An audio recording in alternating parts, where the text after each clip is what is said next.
Louvamos a Deus por mais este momento, por estarmos reunidos em nome de Jesus Cristo, né?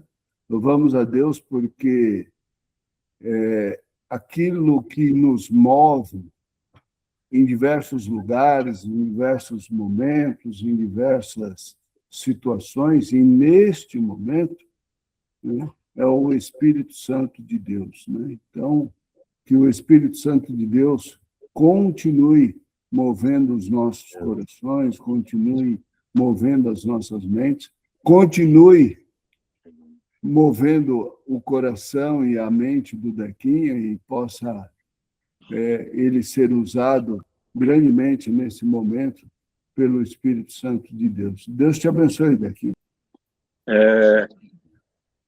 Esse tema tem mexido bastante comigo, né? Eu tenho buscado a respeito, né, de como a gente é, como, né, uma pessoa reconciliada e também como reconciliador, né? E eu peguei uma passagem que traz bastante a respeito disso, né? Que é a passagem de Nicodemos. Vou fazer uma leitura breve aqui, tentar ver se a gente está em João 3, do 1 ao 15, né? E havia entre os fariseus um homem chamado Nicodemos, príncipe dos judeus. Este foi ter de noite com Jesus e disse-lhe: Rabi, bem sabemos que és mestre vindo de Deus, porque ninguém pode fazer esses sinais que tu fazes se Deus não for com ele. Jesus respondendo disse: na verdade te digo que aquele que não nascer de novo não pode ver o reino de Deus. Disse Nicodemos: como pode um homem nascer sendo velho? Porventura pode tornar a entrar no ventre de sua mãe e nascer? Jesus respondeu: na verdade te digo que aquele que não nascer da água e do espírito não pode entrar no reino de Deus. E o que é nascido da carne é carne, e o que é nascido do espírito, espírito. Não te maravilhes de ter dito isso. Necessário vos é nascer de novo. O vento sopra onde quer e ouves a sua voz, mas não sabe de onde vem, nem para onde vai. Assim é todo aquele que é nascido do Espírito. Nicodemos respondeu e disse: como pode ser isso? Jesus respondeu e disse: tu és mestre de Israel e não sabes isso? Na verdade te digo que nós dizemos o que sabemos e testificamos o que vimos, e não aceitais o nosso testemunho. Se vos falei, se vos falei de coisas terrestres e não cresces, como os crereis se vos falar das celestiais? Ora, ninguém subiu ao céu, senão o que desceu do céu, Filho do homem que está no céu. E como Moisés levantou a serpente no deserto, assim importa que o Filho do homem seja levantado, para que todo aquele que nele crê não pereça, mas tenha vida eterna.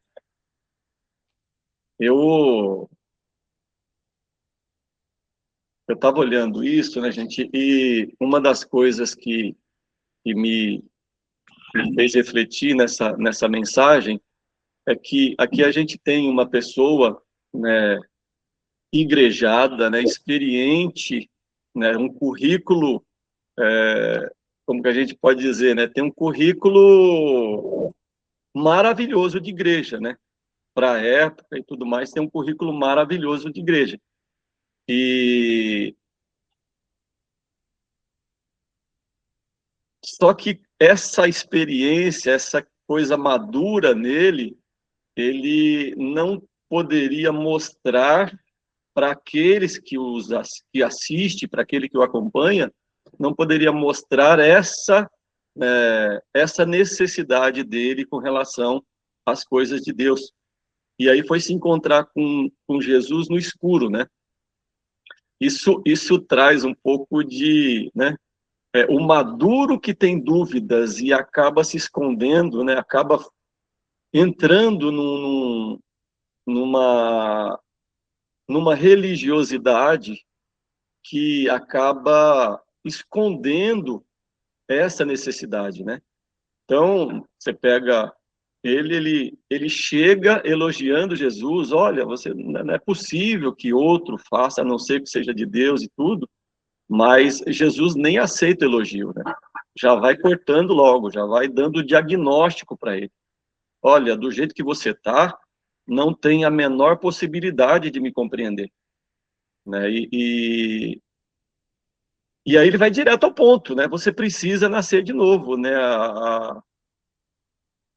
E nessa questão, né, a maturidade, gente, parece que ela gera uma armadilha para nós. À medida que nós aprofundamos, à medida que o nosso conhecimento aumenta e tudo mais, dá essa impressão de que a maturidade nos leva a uma segurança de frágil, uma segurança que quando a gente tem esse encontro com Jesus, o nascer de novo, talvez mude tudo na nossa vida, né? E me traz bastante preocupação porque a igreja, né, nos capacita para esse tipo né, de situação que Nicodemos passou, né? Você vê que ele chega em Jesus a sós, chega escondido, não queria, né? Eu imagino o camarada com o conceito que era, né? O respeito que ele tinha em questão de conhecimento e tudo, e aí Jesus chamando ele para uma reconciliação vertical, né? Falando, não, você precisa nascer de novo, né? E aí, a maturidade, ela pode trazer essa armadilha e não impede a gente de experimentar essa reconciliação, né, com o Pai. Você não precisa de mais religião, você precisa mais de colo, muitas vezes, independente da experiência que a gente vive. Às vezes, a nossa experiência impede a gente de subir no colo, né, de ser, né, voltar a ser essa criança nascida de novo, né. O maduro, ele acaba criando ou voltando para a inimizade, né, para a inimizade que existe entre Deus e o homem pecador, entre o pecado e o homem que não redimido na graça, né, não é redimido na graça.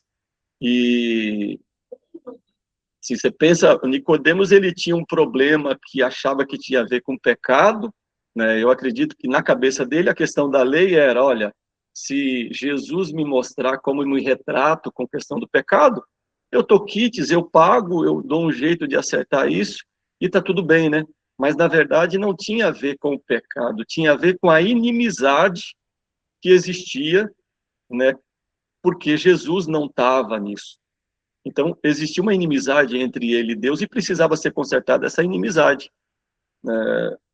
E, inclusive, em Romanos 5:10, diz assim, né? Porque se nós, quando éramos inimigos, fomos reconciliados com Deus pela morte de seu Filho, muito mais, estando já reconciliados, seremos salvos pela sua vida. Né? E Nicodemos não tinha experimentado isso ainda. Mas a preocupação é a gente se achar, né, devedor. E às vezes o nosso relacionamento com Deus nos leva a um pensamento devedor. Eu tenho pecado, eu preciso dar um jeito de pagar, e aí o jejum, a oração, a leitura, a entrega achando que paga, né? Enquanto que Deus, ele quer somente o teu relacionamento. Olha, venha para o meu colo, eu sei o que fazer contigo, né? E, e a gente tem uma igreja madura, uma igreja muito experiente, né? Conhece, tem muito conhecimento, mas eu trago aqui uma reflexão para que a gente olhe para dentro do nosso coração e olhe para ver se a gente tem essa inimizade, esse senso de pagar, ou realmente é um senso de ser filho, né, e querer o conserto, querer a reconciliação. Então, né, foi algo assim que Deus, né, trouxe bastante para mim, né? Quando eu tenho que me achegar a Deus, eu chego a Deus, mesmo pecando, mesmo errando, eu chego a Deus, né, pedindo um perdão de conserto, um perdão de reconciliação, ou vou pedir para ele para que perdoe os meus pecados, para que eu liquide essa dívida, né, para que eu fique tranquilo depois que eu faço um jejum, depois que eu, né, faço uma oração pedindo perdão, mesmo que eu esteja arrependido, mas é um arrependimento de reconciliação, né, de querer estar perto, ou é um sentimento de que eu preciso quitar essa dívida? Eu preciso ficar no 0 a 0 com Deus e caminhar tranquilo, né? Então, eu pensei muito nisso, né? Quando a gente chega, fala, papai, me perdoa e tudo mais, é um sentimento de reconciliado, é um sentimento que eu tenho um pai que me perdoa, sabendo que eu falho, sabendo que eu cometo erro, mas eu tenho essa facilidade de chegar, né? Então, eu tive bastante, né, pensativo a respeito disso, né? Você pega a passagem do filho pródigo, lá em Lucas 15, ele trabalha, né, tem um pouco de trabalho nisso, né? O filho ele vem chegando no pai, né, a reconciliação, o pai não espera o filho chegar até dentro de casa, ele vai ao encontro, ele conhece, ele quer ter isso, né? Ele quer ter essa reconciliação. E muitas vezes o filho vem pensando, olha, né, de que maneira que eu chego, como eu faço, né? E o pai está desesperado pela reconciliação. E muitas vezes a gente fica travando isso, achando que preciso orar mais, eu preciso ler mais, eu preciso fazer um jejum em prol disso e tudo mais. E, e Deus, ele quer simplesmente, né, que a gente faça essa entrega, né? Então, assim, né, a minha oração era, Deus, tira de mim esse espírito de escravidão, né? Tira de mim esse espírito né, de que eu sou um escravo do pecado e não consigo me reconciliar contigo. Cura essa minha oração fria, né?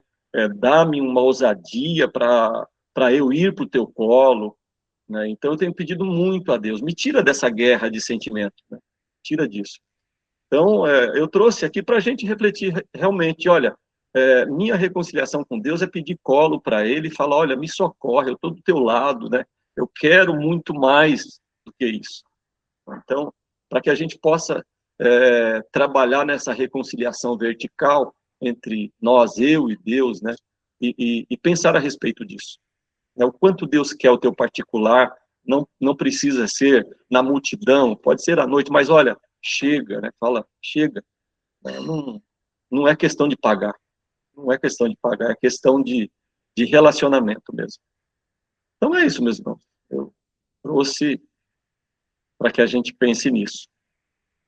Obrigado, Senhor, por essa oportunidade tão preciosa que o Senhor nos dá nesse final de tarde desta quarta-feira. Obrigado por esses irmãos, obrigado pelo teu servo que trouxe essa palavra.